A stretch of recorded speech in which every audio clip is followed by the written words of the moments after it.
Vamos lá continuar a nossa leitura, pessoal, do livro O Foro de São Paulo, da Graça Salgueiro. Vamos lá. E acerca da destituição legal e constitucional do então presidente Fernando Lugo, metralhou o ditador. Compartilhamos e apoiamos a resolução e oportunidade com que a Unasul atuou frente ao golpe parlamentar no Paraguai. E acrescentou, em uma região que sofreu décadas de ditaduras sangrentas impostas e mantidas pelos Estados Unidos, não se pode permitir impunidade aos setores violentos e golpistas. Que ele diga isto é natural, pois faz parte da mentalidade revolucionária atribuir aos outros aquilo que ele pratica. Entretanto, é inadmissível que mandatários de países democráticos, sobretudo o Chile, que é considerado um dos países mais democráticos do mundo, aceite, aplauda e avalize isto de alguém que leva 54 anos numa ditadura sangrenta e golpista. Ao longo de mais de uma década, vem estudando o fenômeno da ditadura cubana e sua longevidade incólume, e nunca consegui entender o que realmente a mantém até os dias de hoje. A dissidência interna se expõe até o limite do inimaginável, aliás. Muitos morreram assassinados pelo regime, outros estão encarcerados e outros tanto clamam desde o exílio, espalhados e separados de suas famílias ao redor do mundo. Muitos são os países de corte comunista que oferecem seu apoio material ou monetário, mas o que a mantém de fato é a covardia de dirigentes de países livres e democratas ante as botas assassinas dos irmãos Castro. São pessoas como o senhor Sebastião Pinheira, que não se envergonham nem ruborizam em confraternizar e aplaudir o assassino do seu próprio povo. São homens desfibrados, como o presidente Ricardo Martinelli do Panamá, que cedeu às pressões cubanas através de Nicolás Maduro e destituiu seu embaixador perante a OEA, Guillermo Cochés, porque ele exigiu o óbvio e cumpriu com o seu dever. Ou presidentes cúmplices e sedentos de poder, honrarias e glória, como o traidor da pátria Juan Manuel Santos da Colômbia, que sonhando com um prêmio Nobel da Paz, está vendendo seu país ao bando narco-comuno terrorista das Farc, com o apoio dos irmãos Castro. Ou ainda como os presidentes norte-americanos que acreditam que apenas embargando Cuba economicamente, todos os problemas daqueles 11 milhões de escravos está resolvido, pois eles não sabem o que é ter de pedir permissão ao Estado para viajar de uma cidade para outra, de não ter comida, água corrente na torneira ou energia elétrica todos os dias. Nota: https://youtube.be/ch maiúsculos TLHMW minúsculos JQ maiúsculos 6 e O minúsculo, tá? E termina com O minúsculo. Todos lavam as mãos e olham para o outro lado, cúmplices, servis, omissos. E é este o destino trágico que nos avizinha. Que nossas vozes não se calem, pois, porque não tarda a chegar a nossa vez. Em 2014, a CELAC realiza sua segunda cúpula em Havana, em Cuba, uma vez que a presidência pro-tempore fora dada ao ditador Raul Castro.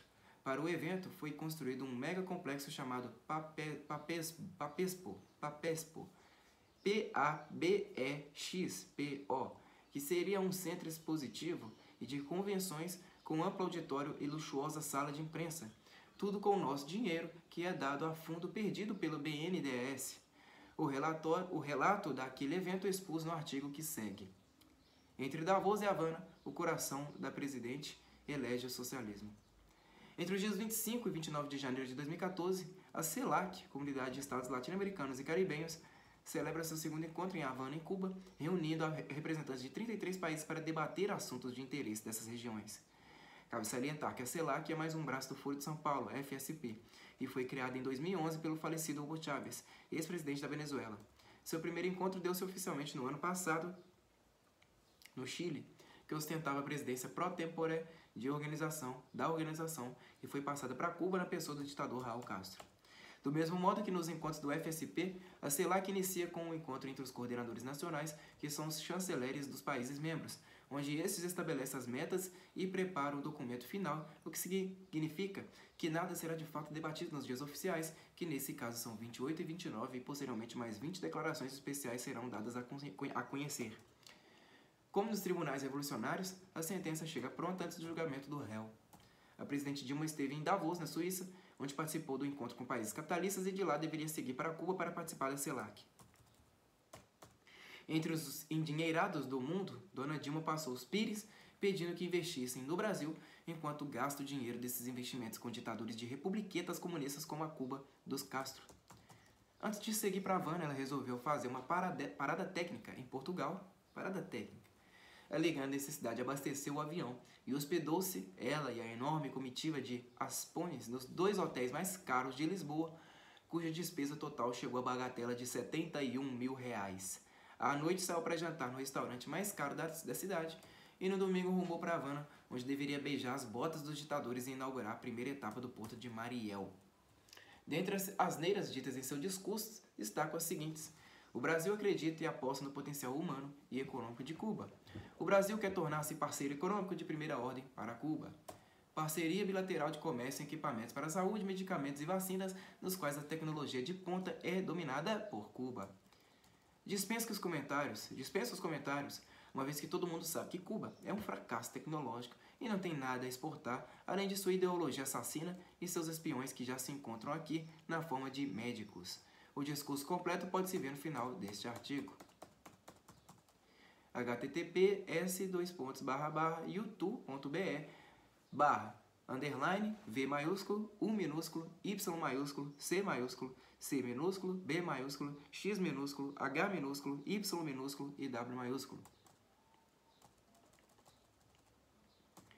Além dos bilhões doados aos cofres pessoais dos Castro, com o programa Mais Médicos, bilhões. Dona Dilma financiou 80% da construção do Porto de Mariel com dinheiro do BNDES, ou seja, de todos os brasileiros que sequer foram consultados, sendo, segundo palavras dela própria, 802 milhões de dólares na primeira etapa e 290 milhões de dólares na segunda etapa, com recuperação de rodovias e ferrovias de acesso ao porto.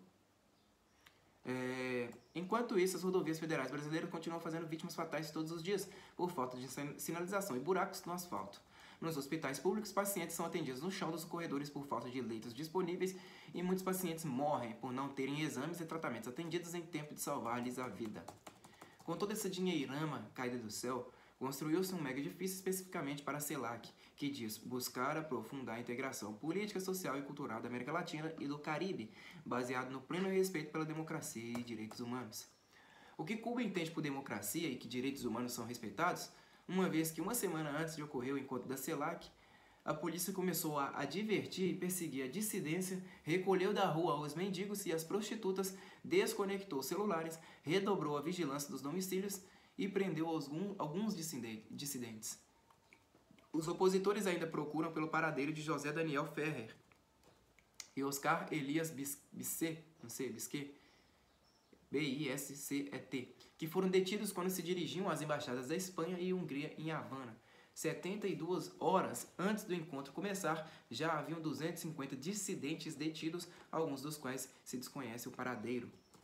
O foro paralelo que a dissidência pretendia fazer foi abortado por vários fatores, dentre eles a vigilância ostensiva e a prisão domiciliar compulsória nas residências dos líderes opositores, além de muitos deles estarem detidos em lugares completamente desconhecidos de seus familiares.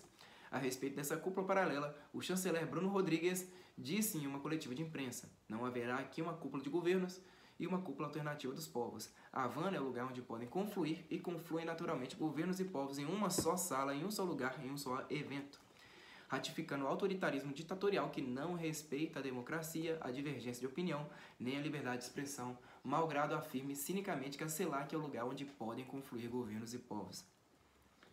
Cuba ser anfitriã e pertencer a uma organização que diz defender esses princípios é uma bofetada na cara dos povos livres, cujos governos se curvam e se calam ante todos os crimes que se cometem naquela ilha há 55 anos.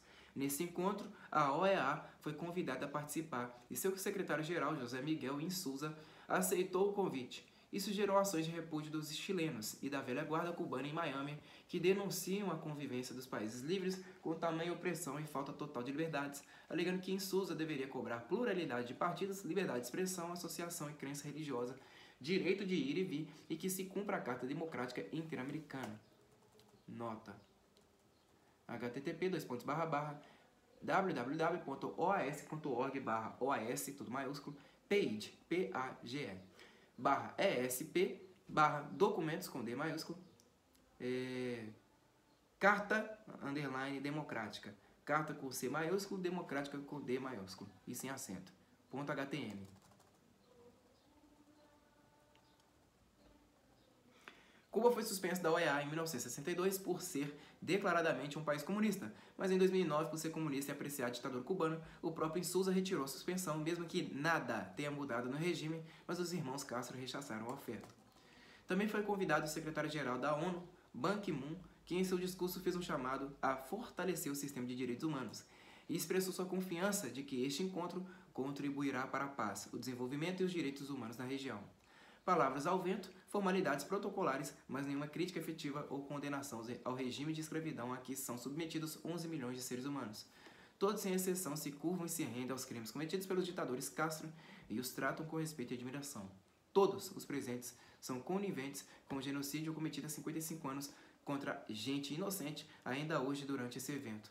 O presidente do México, Enrique Peña Nieto, que ainda não havia visitado Cuba desde sua eleição em 2012, correu a fazer o beija-mão ou beija-botas e resolveu anistiar 70% da dívida de 487 milhões de dólares que a ilha contraiu há mais de 15 anos. Todos fazem caridade e financiam uma ditadura maldita com o dinheiro do povo desavergonhadamente.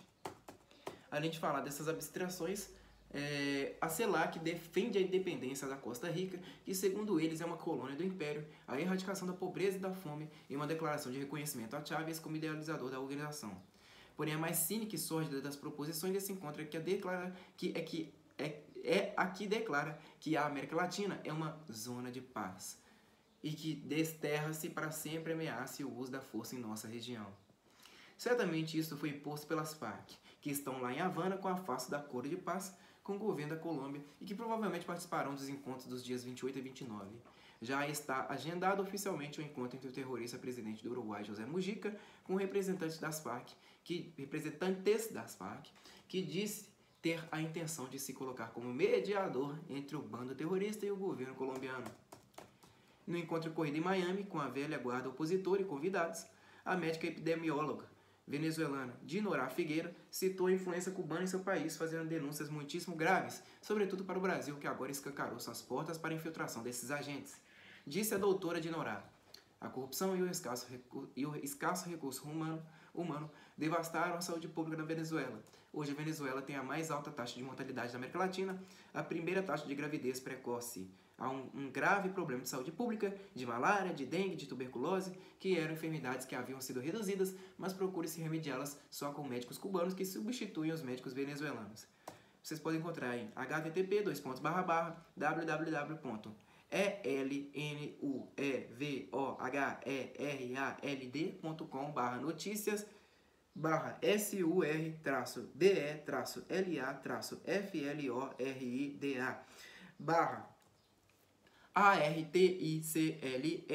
2030340340.html.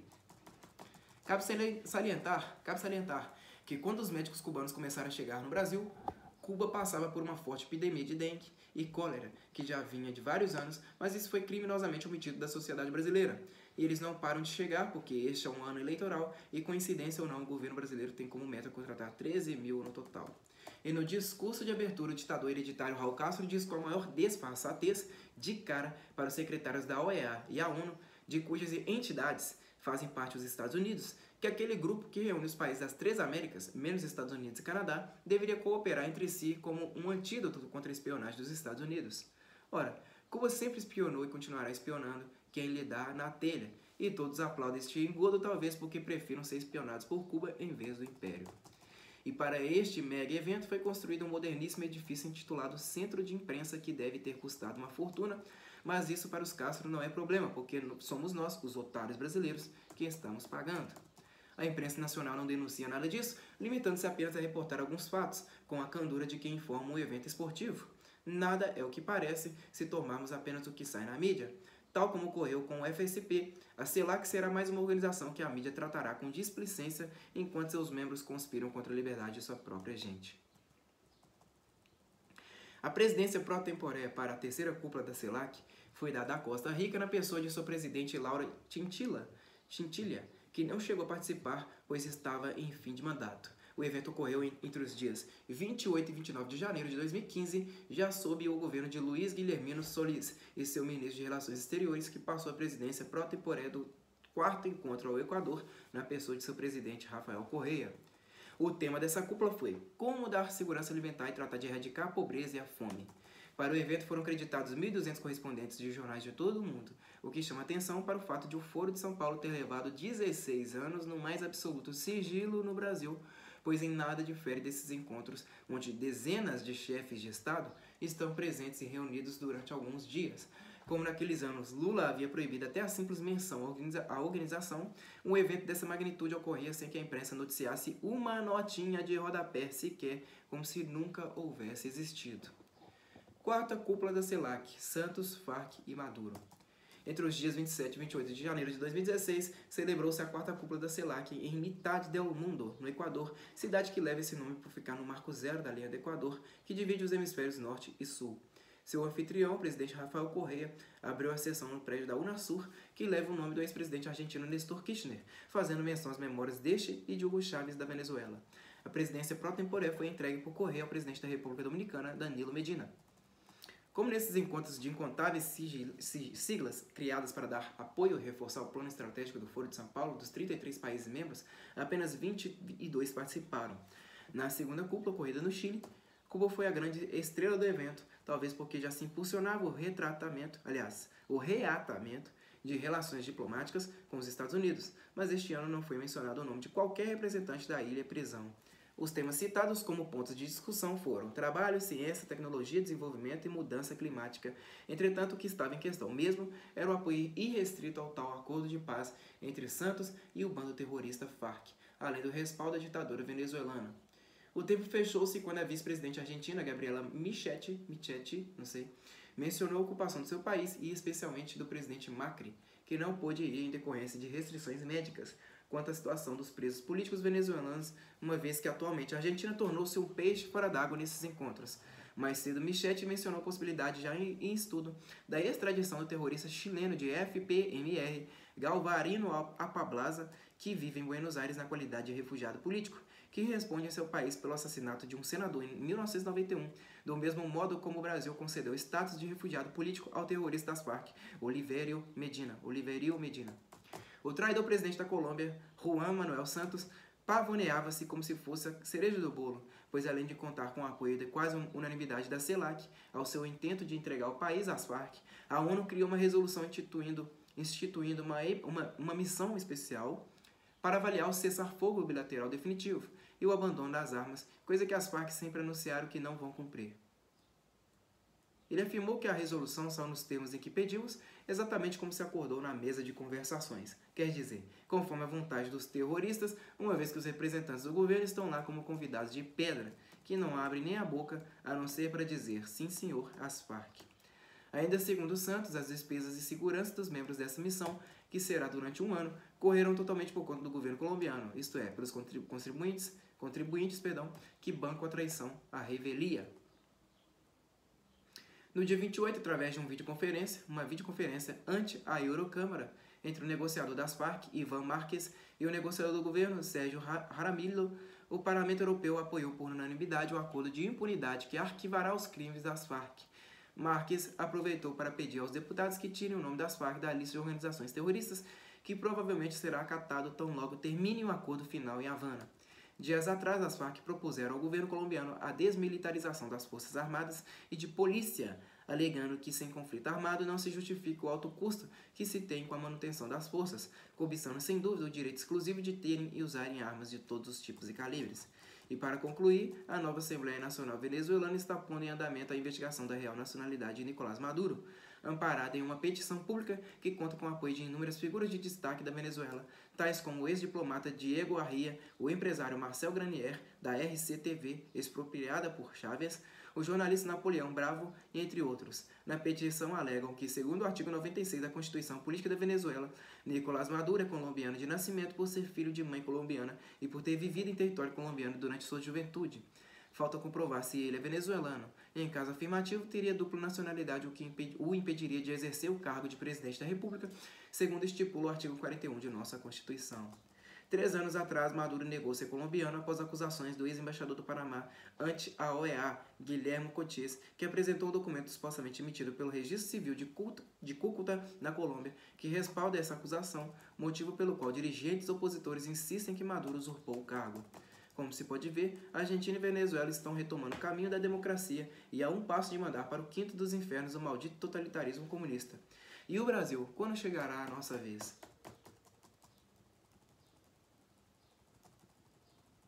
Capítulo 8. Desfazendo mitos e mentiras. Os mitos desmoronam por si mesmos, mas só podem ser totalmente banidos pela verdade. Dmitry Volkogonov. Tendo visto muitas coisas serem ditas como sendo obra do Foro de São Paulo, mas algumas são tão patéticas e inverídicas que me vi na obrigação de corrigir. Quando começaram os processos da Lava Jato, muita gente que não sabe do FSP, nada além da expressão mesma, tem dito: agora vai, agora vamos derrubar a Dilma, fechar o PT e acabar com o Foro de São Paulo. Lamento dizer, mas isso não passa de mito, sonho de uma noite de verão. É preciso compreender, antes de tudo, que o Foro de São Paulo não é o foro jurídico da cidade de São Paulo, mas uma mega organização supranacional com representantes nos 4 cantos do mundo, com poder e dinheiro, alinhada às determinações da ONU e da nova ordem mundial. Não se acaba com uma instituição dessa natureza como se acaba com uma empresa ou um clube de futebol, a começar pelo fato dela não ter uma sede física e, ao que tudo indica, sequer ter CNPJ próprio. Durante muitos anos, venho junto com alguns amigos tentando descobrir por todos os meios legais de que dispusemos o CNPJ dessa organização e até a presente data não obtivemos sucesso. É possível que o Foro de São Paulo, enquanto tal, não tenha a mesma personalidade jurídica própria, mas seja parte integrante da Secretaria de Relações Internacionais do PT, que este sim tem CNPJ, uma vez que todos os que ocuparam o cargo da Secretaria de Secretário Executivo do Foro, desde Marco Aurélio Garcia, o MAG, passando por Walter Pomar e agora Mônica Valente, também ocupam o cargo de secretário de Relações Internacionais do partido, conforme afirma o próprio PT. A secretaria é também encarregada da Secretaria Executiva do Foro de São Paulo. Assim sendo, fica difícil de fazer uma devassa na organização, tal como uma auditoria nas contas, como sugeriu o professor Olavo tempos atrás, uma vez que ela não existe juridicamente por si mesma. Quem financia o Foro de São Paulo? É uma pergunta. E essa pergunta tem que ser feita ao próprio PT, pois no encontro ocorrido no Brasil, no ano de 2013, a Secretaria Executiva do Foro, quer dizer, a Secretaria de Relações Internacionais do PT, na pessoa de Walter Pomar, emitiu uma nota isentando do pagamento de inscrição, que seria de $50 por membro inscrito a todos os participantes para ampliar a participação. Notas: http://www.pt.org.br/secretaria/relações, sem ser cedilha, sem tio, internacionais,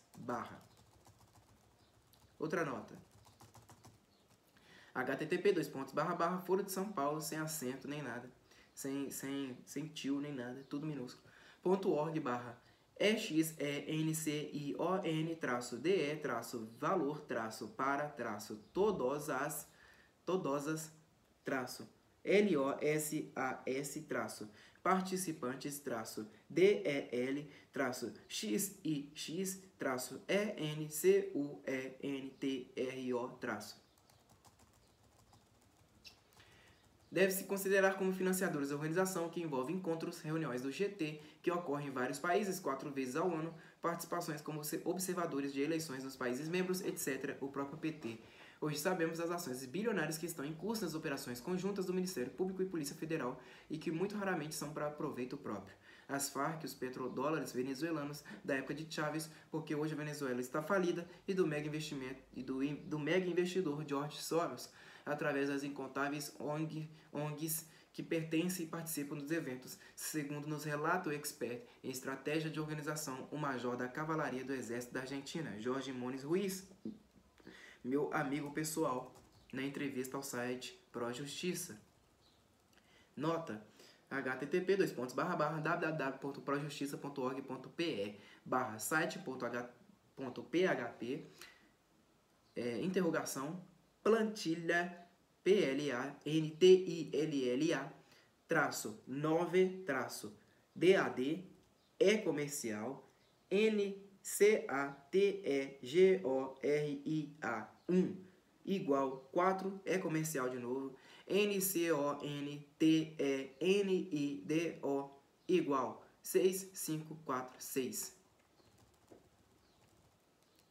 A respeito do poderio financeiro das Farc, em um artigo publicado em 15 de abril de 2016, o jornal El Colombiano refere em um artigo que a revista britânica The Economist afirma que as Farc tinham uma fortuna superior a 10 bilhões de dólares no período compreendido entre 90 e 2000, que podem muito bem ter financiado o Foro de São Paulo. Leiam este trecho que traduzi. Aí tem uma nota aqui, né? Que é bem grande por sinal.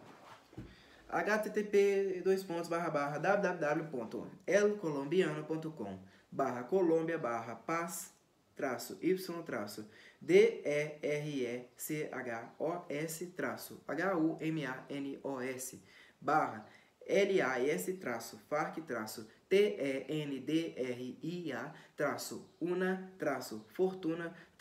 DE-DRAS-B-I-L-O-N-S-D-E-T-S-D-O-L-A-R-E-S-D-E-T-S-D-O-L-A-S-N-I-S-T-N Aqui o artigo original em inglês do The Economist. HTTP://www.economist.com/NE-WS-AMERIC-MONEY.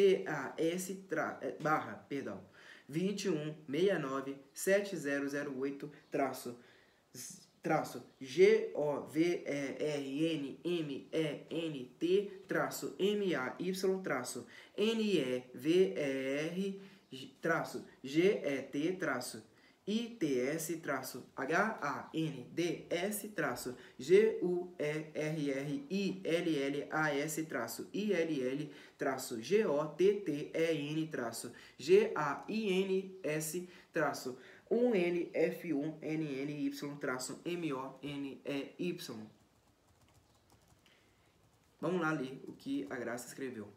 Em um artigo intitulado Dinheiro Sem Graça, a revista britânica The Economist afirma que o governo colombiano tem um informe secreto no qual estimam que as Farc têm uma fortuna superior aos 10 bilhões de dólares.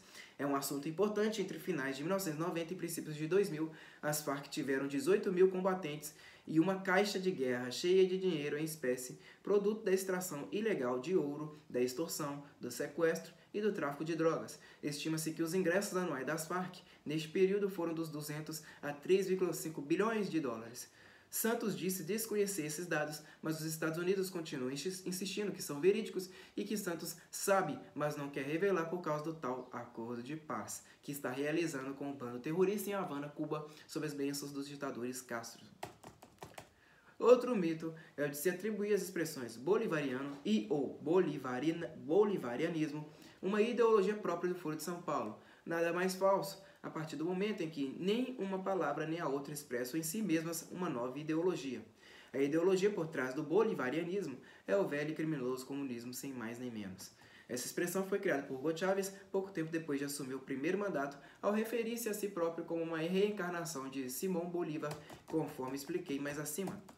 Como é comum nos líderes comunistas se apropriar de um personagem histórico de seus países, deturpar seus ideais e transformá-los em revolucionários, Chávez reescreveu a história do libertador das Américas como Bolívar é conhecido, assim como Fidel Castro reescreveu a história de José Martí, conhecido como o Apóstolo de Cuba. A partir daí, Chávez modificou o nome do país, que era apenas República da Venezuela, para República Bolivariana da Venezuela, e tudo que se referia a essa nova república teria que ser bolivariano. Criou milícias, as quais deu o nome de Milícias Bolivarianas. Depois vieram os círculos bolivarianos, que abriram suas filiais por todo o continente, inclusive o Brasil, e mais adiante as Farc, suas aliadas e parceiras no narcotráfico e no FSP, criaram um movimento bolivariano que sustentaria todas as suas ações práticas, como partido político, recrutamento de militância, atos públicos e de terrorismo, etc. Portanto, o bolivarianismo é nada mais que comunismo, inspirado falsamente em Simão Bolívar, assim como guevarismo, marxismo, stalinismo, maoísmo, leninismo ou castrismo. São todas expressões que indicam o líder no qual se inspiram para pôr em prática a ideologia comunista. Tanto é assim que mesmo dentro dos partidos comunistas, e disso o PT é um ótimo exemplo, há correntes que se inspiram em cada um desses líderes sanguinários, porém todas professando a mesma ideologia assassina. Outra bobagem enganosa é atribuir o conceito de pátria grande bolivariana ao Foro de São Paulo. Isso não é verdade, apesar da organização ter abraçado essa ideia, que também é preconizada por suas sucursais.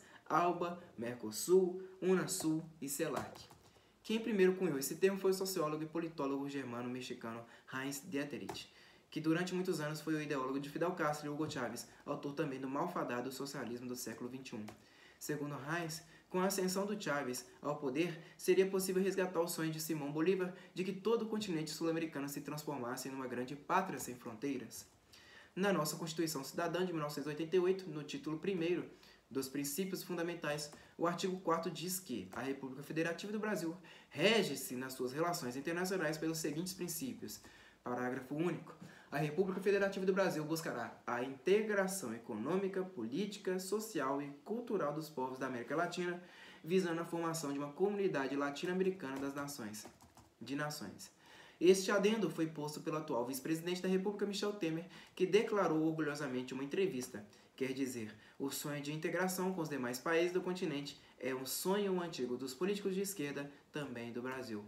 Ocorre que também nesse aspecto o pensamento de Bolívar foi deturpado, uma vez que o que ele quis expressar com esse desejo de uma pátria grande não incluía o fim dos estados nacionais, nem muito menos acabar com as fronteiras, como querem os partidários dessa excrescência, e que foi bem aceita pelos membros do FSP. O sonho de Bolívar referia-se à união entre todos os povos, sem conflitos nem guerras, onde todos pudessem conversar e se entender como uma grande família, que apesar das discordâncias convive em harmonia. E finalmente, outra expressão que vejo com uma frequência assombrosa ser atribuída ao Foro de São Paulo é a URSAL, União das Repúblicas Socialistas da América Latina. Essa expressão é de autoria do meu amigo Heitor de Paola, sugerida em princípios dos anos 2000, quando participávamos de um grupo de estudos estratégicos criados por Olavo de Carvalho. Nesse grupo seletíssimo e pequeno, com apenas 12 membros, investigávamos e fazíamos análises do avanço do comunismo no mundo, mas sobretudo na América Latina. Estudávamos as resoluções do Foro de São Paulo, quando certa vez, em uma de suas brilhantes exposições, Heitor sugeriu esse nome para expressar o que vinha sendo proposto pelos integrantes da organização. Enfim, espero que depois de conhecer o que é o mito e o que é a mentira acerca dessa organização criminosa, as pessoas, ao saírem das manifestações pedindo o fim do Foro de São Paulo, saibam realmente do que estão falando. Eu acho que vou parar por aqui. No próximo vídeo eu vou fazer a leitura a partir do capítulo 9, chamado Análise de Conjuntura. E aí eu vou tentar ler até a página 200. Não é isso? Vou tentar ler aí. Deixa eu ver. É isso mesmo, até a página 200. É isso aí, pessoal. Muito obrigado a todos vocês que acompanharam até aqui. Até a próxima. Falou!